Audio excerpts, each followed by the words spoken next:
ایرانی حدود میں فضائی حملوں پر عالمی رد عمل۔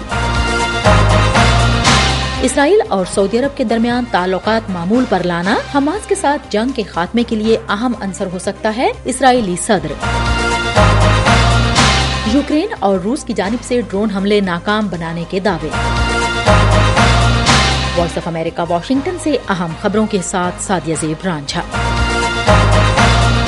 ایران کی وزارت خارجہ نے پاکستان کی جانب سے ایران کے سیستان بلوچستان صوبے کی حدود میں کیے گئے حملوں کی مذمت کی ہے اور پاکستانی ناظم الامور کو دفتر خارجہ میں طلب کر کے احتجاج کیا ہے۔ پاکستان کے حملوں میں 4 بچوں، 3 عورتوں اور 2 مردوں کی ہلاکت کی تصدیق کی گئی ہے۔ پاکستانی فضائیہ نے کہا تھا کہ اس نے جمعرات کو ایران کے سرحدی صوبے سیستان بلوچستان میں عسکری تنظیموں کے مبینہ ٹھکانوں کو نشانہ بنایا ہے جو پاکستان میں حالیہ حملوں میں ملوث تھیں۔ یورپی یونین نے کہا ہے کہ وہ پاکستان اور ایران کی جانب سے ایک دوسرے کی سرزمین پر حملے کے بعد مشرق وسطی اور وسیع ہوتے تشدد پر گہری تشویش کا شکار ہے۔ چین اور ترکی نے پاکستان اور ایران پر زور دیا ہے کہ وہ تحمل کا مظاہرہ کریں اور باہمی کشیدگی کو بڑھنے کی اجازت نہ دیں۔ چین نے پاکستان کو پیشکش کی ہے کہ وہ ایران کے ساتھ کشیدگی کم کروانے میں اپنا تعمیری کردار ادا کرنے کو تیار ہے۔ امریکی محکمہ خارجہ نے گزشتہ روز پاکستان کی حدود میں کیے جانے والے ایران کے حملے میں انسانی جانوں کے ضیاع پر افسوس کا اظہار کرتے ہوئے ایران کے حملے کو غیر ذمہ دارانہ قرار دیا ہے، جبکہ بھارت نے کہا ہے کہ یہ 2 ملکوں کا اندرونی معاملہ ہے لیکن یہ کارروائی اپنے دفاع میں کی گئی ہے۔ ہم وائس آف امریکہ واشنگٹن سے آپ سے مخاطب ہیں۔ اسرائیلی صدر اسحاق ہرزوگ نے جمعرات کو ورلڈ اکنامک فورم سے خطاب میں کہا کہ اسرائیل اور سعودی عرب کے درمیان تعلقات کو معمول پر لانا حماس کے ساتھ جنگ کے خاتمے کا ایک اہم عنصر اور پورے مشرق وسطی کے لیے گیم چینجر ثابت ہو سکتا ہے۔ And clearly the Saudi option as part of it, as the whole normalization process, is the key to the ability to exit from the war into a new horizon. ہرزوگ نے کہا کہ تنازع کے 2 ریاستی حل کی قرارداد کے لیے عوامی حمایت فی الحال کم ہے کیونکہ اسرائیلی اس وقت اپنی حفاظت پر توجہ مرکوز کیے ہوئے ہیں۔ انہوں نے حوثیوں کے خطرے پر بین الاقوامی رد عمل کی تعریف کی اور کہا کہ ایران کے خطرے سے نمٹنے کے لیے عالمی تعاون کی ضرورت ہوگی۔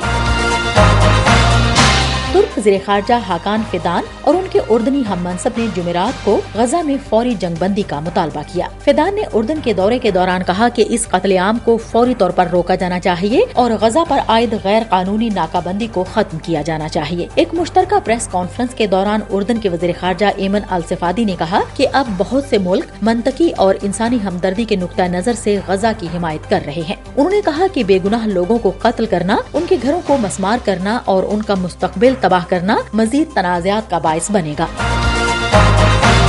ہم وائس آف امریکہ واشنگٹن سے آپ سے مخاطب ہیں۔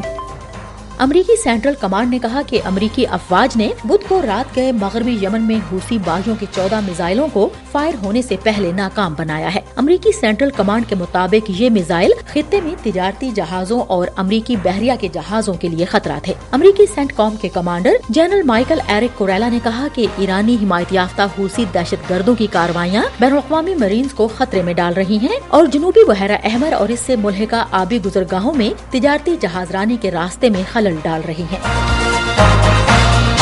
روس اور یوکرین نے جمعرات کو ایک دوسرے کے ڈرون حملوں کو ناکام بنانے کا دعویٰ کیا ہے۔ یوکرین کی فوج کے مطابق روس کی جانب سے گزشتہ رات کے حملوں میں 33 ڈرونز استعمال کیے گئے تھے جن میں سے 22 کو مار گرایا گیا۔ روس نے کہا ہے کہ اس کے فضائی دفاع کے نظام نے ماسکو کے علاقے پر ایک یوکرینی ڈرون کو تباہ کیا ہے جبکہ ایک اور ڈرون کو سینٹ پیٹرز برگ کے قریب روکا گیا۔ ماسکو کے میئر کے مطابق ڈرون کے ملبے سے کوئی جانی یا مالی نقصان نہیں ہوا۔ ہم وائس آف امریکہ واشنگٹن سے آپ سے مخاطب ہیں۔ اور ٹیکنالوجی کمپنی ایپل نے کہا ہے کہ وہ جمعرات سے اپنی 2 سب سے مقبول گھڑیوں پر بلڈ آکسیجن سینسر کے فیچر کو غیر فعال کر رہا ہے تاکہ پیٹنٹ کے تنازع کی وجہ سے ان گھڑیوں کی فروخت پر پابندی کے عدالتی حکم کی تعمیل کی جا سکے۔ امریکہ میں ایپل واچ سیریز 9 یا الٹرا 2 خریدنے والے صارفین کے لیے بلڈ آکسیجن سینسر کو غیر فعال کرنے کا فیصلہ گزشتہ روز ایک امریکی عدالت کی جانب سے ان سینسرز کی فروخت پر پابندی کو التوا میں ڈالنے سے انکار کے بعد سامنے آیا ہے۔ اس کے ساتھ ہی وائس آف امریکہ واشنگٹن کی اردو سروس سے خبروں کا یہ بلیٹن اب ختم ہوتا ہے۔ سعدیہ زیب رانجھا کو اجازت دیجیے۔